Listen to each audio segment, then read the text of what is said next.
Assalamualaikum warahmatullahi wabarakatuh.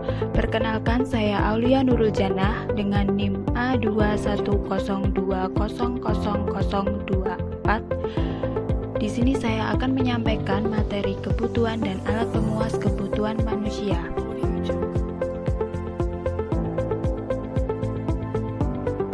Dalam mata pelajaran ekonomi, diharapkan siswa dapat melakukan pencapaian pembelajaran, yaitu 1. Memahami definisi kebutuhan dan alat pemuas kebutuhan manusia. 2. Mengetahui faktor-faktor yang mempengaruhi kebutuhan manusia. 3. Mengetahui dan memahami jenis-jenis kebutuhan dan alat pemuas kebutuhan manusia.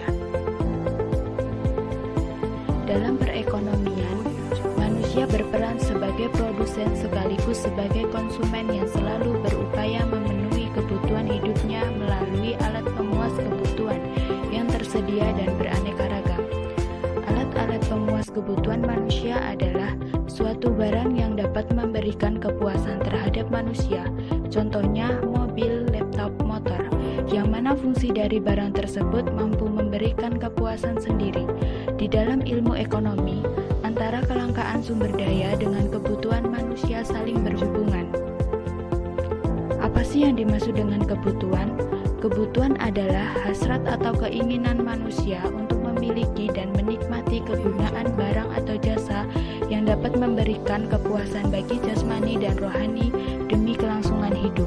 Jadi, suatu kenyataan bahwa semua kegiatan manusia dan masyarakat selalu berawal dari adanya kebutuhan, baik kebutuhan ekonomi dan non-ekonomi yang menuntut untuk dipenuhi dan dipuaskan. Padahal kebutuhan itu beraneka ragam dan sulit dipuaskan, sehingga menjadikan kebutuhan manusia sifatnya terbatas. Faktor yang mempengaruhi kebutuhan manusia. Yang pertama, kondisi alam atau tempat. Kondisi alam akan sangat berkaitan dengan kebutuhan yang harus dipenuhi manusia. Manusia akan melakukan usaha dan upaya untuk memenuhi kebutuhan berdasar dari kondisi alam di mana dirinya tinggal. Yang kedua, agama dan kepercayaan.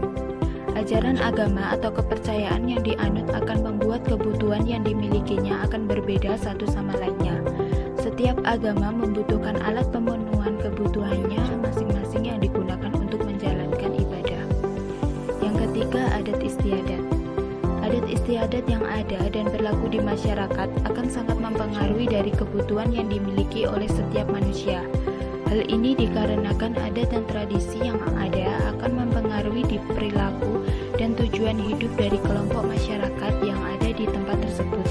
Karena tradisi dan adat yang dimiliki masing-masing berbeda, sehingga membuat kebutuhan satu sama lainnya akan berbeda. Yang keempat, tingkat peradaban. Semakin tinggi peradaban yang ada di dalam masyarakat, maka akan membuat kebutuhan satu sama lain berbeda, serta membuat kualitas dan mutu kebutuhan yang dimiliki juga semakin tinggi. Manusia akan selalu berusaha agar bisa memenuhi kebutuhan hidupnya untuk bisa mencapai kemakmuran. Jenis-jenis kebutuhan. A. Menurut intensitasnya. 1. Kebutuhan primer. Artinya kebutuhan dasar yang mutlak harus dipenuhi agar orang dapat hidup layak atau wajar. Misalnya makan, minum, pakaian, rumah tinggal. Yang kedua, kebutuhan sekunder. Artinya kebutuhan tambahan yang dipenuhi agar orang mendapat kehidupan yang lebih baik atau lebih dinikmati. Misalnya sepeda, smartphone, televisi. Yang ketiga, kebutuhan tersier. Artinya kebutuhan yang termasuk kebutuhan kemewahan dan berlebihan atau kebutuhan yang terkait dengan peningkatan harga diri. Misalnya mobil mewah, rumah mewah, pesawat pribadi. B. Menurut sifatnya. Yang pertama, kebutuhan jasmani. Artinya kebutuhan diperuntukkan bagi fisik, misalnya makanan dan minuman, pakaian, olahraga, sepatu. Yang kedua, kebutuhan rohani. Artinya kebutuhan yang erat dengan berhubungan dengan kejiwaan dan spiritual manusia, misalnya ibadah dan hiburan. C. Menurut subjeknya. Yang pertama, kebutuhan kelompok. Artinya kebutuhan yang meliputi hal-hal yang diperuntukkan bagi masyarakat, misalnya taman kota, angkutan umum, pengairan. Yang kedua, kebutuhan individu. Artinya kebutuhan yang meliputi hal-hal yang diperuntukkan bagi perorangan, misalnya kendaraan pribadi, olahraga, rekreasi, makanan, dan minuman. D. Menurut waktunya. 1. Kebutuhan sekarang. Artinya Artinya kebutuhan yang harus dipenuhi saat ini juga, misalnya pengobatan, mandi, makan, minum. Yang kedua, kebutuhan yang akan datang. Artinya kebutuhan masa datang atau untuk meningkatkan kesejahteraan di masa yang akan datang. Misalnya sekolah, menabung, asuransi kesehatan. Alat pemuas kebutuhan. Alat-alat pemuas kebutuhan dapat berupa barang dan jasa. Yang pertama, barang. Artinya, alat pemuas kebutuhan yang berwujud dapat dilihat dan diraba oleh indera kita. Contohnya buku pelajaran, tas sekolah, baju, sepatu. Yang kedua, jasa.